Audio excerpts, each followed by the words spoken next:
Hi, welcome to Jen's Daily Dish, where I bake things on camera for the very first time so you can bake along with me and learn from my mistakes. Today we're going to be talking about eggs, scrambled eggs that is.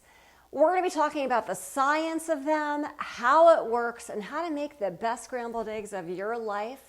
We're going to be talking about how when those eggs hit a pan, it makes the liquidy eggs turn into a solid and it develops proteins which have to bond together, and it sounds very complicated. But basically, you want those proteins to wrap around water to make your eggs moist and supple and just silky, delicious, and fluffy. Let's get into it. You'll see here that I'm using 2 eggs for this experiment. And I've added a pinch of salt per egg, and it's just a little bit of salt that will help tenderize the eggs. It's going to limit the egg protein development, and it's going to make it actually develop into more delicate work of protein lattice. Think like a silk scarf versus a heavy wool garment. The milk will also tenderize the eggs like the salt by diluting those proteins just a little bit. Ultimately, between the salt and the milk, it's a 1-2 punch to the proteins, kind of making them not tighten so tightly, making your eggs tough. The milk also will add a little bit more moisture to your eggs, which is always a good thing.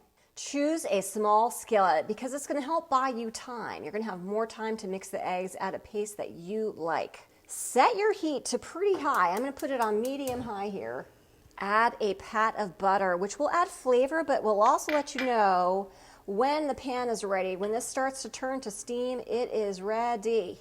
When you cook on a high heat, it's going to allow the water in the mixture to turn into steam, which is going to allow the eggs to puff up a whole lot more. Add in your eggs once it gets all steamy.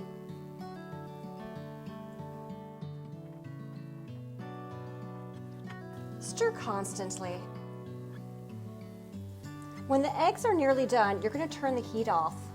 When the eggs are just about done, they're still maybe slightly runny on top, that's when you cover it and you can let it sit for up to 3 minutes. All right, let's take a look at these eggs and see if they're as delicate as they should be, given all the steps we took. The salt to tenderize, the mixing, the adding the milk in, at the high heat, all of that should make a very tender egg. So take a good look. I can tell you it looks very fluffy, bouncy, which is how I like my eggs. If you like yours a little bit runnier, that's okay too. I will say they feel very tender, which is excellent. So let's give it a taste. These eggs are super silky and tender. They are lovely. I'm a convert now to making my eggs this way. How about you?